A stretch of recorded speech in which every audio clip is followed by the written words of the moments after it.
We're here with Alantez from Dream Team, formerly from Dream Team, but now who you with now?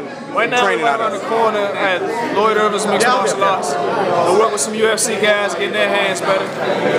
At the same time, get my hands better over there too, so it's all good. It's working out good. How is that working with the UFC guys? A lot of UFC guys that train in our program pretty much pick up their hands good. Their hands get pretty good. So I think once they get in the UFC, once all of them in the UFC, they're going to change the game a lot. So I guess our style, it's our style that's coming that just complements everything they're trying to do. Okay, so currently you're 7-0. You got 3 knockouts. Yep. Your last fight, February 12th. Yep. So actually February 17th. So it seemed like you had a few months laid off now. You know, just a fight starting up. How you feel about having that kind of layoff as a fighter? Really, I don't think I should have it. As a beginning fight, I don't think I should have a layoff like that at all, man. 4 months is way too much. Right before February 17th, the last fight was November 3rd. That's just way too long. Like I get in the ring and I can still feel ring rust. I don't like it at all. So I really want to be fighting maybe once every month, at least once every 2 months. So that'd be good. Where I can train and then when I can fight, then I, recover and everything to get right back in the ring. But I'm ready to get right back in the ring. I'm ready to get in the ring now, man. If they call me 2 weeks, I can lose the weight, be in good shape to do it. So you think, as far as not being with the the TKO, since they folded, you think that has a big problem? I think that is a major problem as far as pushing me along with getting me opponents and everything. Yeah, that does help. A lot of opponents are scared because they see how tall I am or hear about how tall I am, and like it's already gonna be a problem. Then my amateur background is pretty good, so it's a lot of negatives working against me. So without that promotional company, I'm kind of promoting myself. Yeah, because you got a lot of ring experience as far as amateur-wise. You know, you have close to 200 fights in amateur. Yes, sir. And bringing that into the professional game, that's like saying something all along the lines with Dusty Harrison with amateur experience. I guess that's why you guys are so good right now as far as, have that ring experience makes a difference. It definitely makes a difference. So your future as far as from now up until the next time you fight, what's going on? Just training hard. Like I said, they could call me tomorrow and say, we need you out here in 2 weeks. And if that need be, I need to be ready. So right now I'm training hard, losing weight, making sure my weight isn't way too off the charts, making sure I'm good, making sure I can stick around 154. I'm in good cardio shape and everything.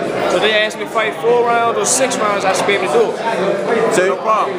Traveling wouldn't be an issue. You've been to Vegas, you've been to Jersey, you've been to Pennsylvania, yes, and you had like 4 local fights. Yes, how is that fighting locally? You know what I'm saying? Would you like more local fights, or would you rather fight more out of state fights? I think I'd rather build up everything out of state more. Out of state I can build up more fans. I got fans here, I got people that know who I am here, and it's good to have local fights, it's good to have people come out.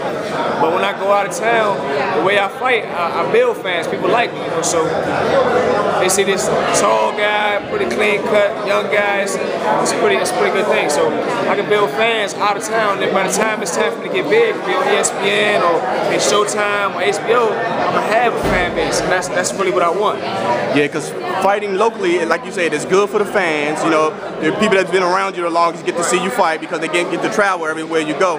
So most of the time when you travel, you're pretty much with yourself and your trainer and your immediate folks that travel with you, which is only like a handful of people sometimes. Right. Yeah, so maybe 2 people. Exactly.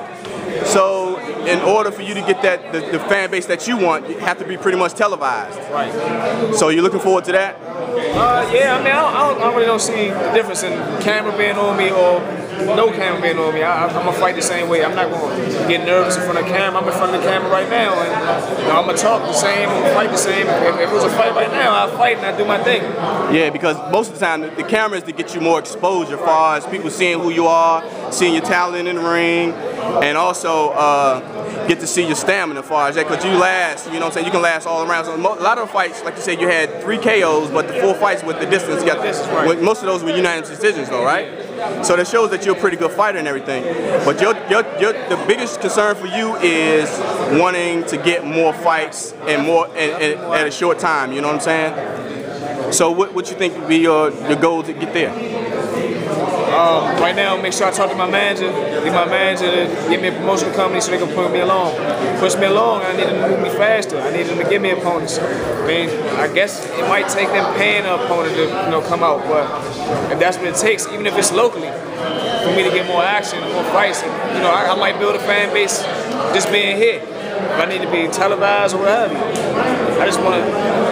I guess my manager. I need my manager to work a little bit harder. So you working with Cam and Duncan? So he been doing a good job, like as far as everything he does a good job. I know he got probably a lot on his plate with Tim Bradley. He working with Tim Bradley and everything. Tim Bradley's he's trying to be one of the champions of the world. Like I know it's hard. I guess I want to look more attention, and it's hard. It's hard out here because it's going to be hard trying to find people that don't mind fighting somebody my height. That's the biggest issue, your height, and guys. Normally, guys, you fight like 5'7", 5'8", 5'9", maybe 5'9". 5'9". The tallest opponent I had was 6'1". The tallest opponent before him and after him was maybe about 5'7". You ever plan on moving up? Maybe some guys, maybe middleweight, maybe 160 at the most. People keep saying, like, you gonna keep getting, you gonna fill out. I'm not trying to be a heavyweight or light heavyweight. Middleweight is good. Maybe super middleweight. Yeah. There you go. Alantez. Sly as a fox. Alantez, sly as a fox. That's right. He's with Pro Am Fight Talk with Juan Marshall. Appreciate it. Thanks, man.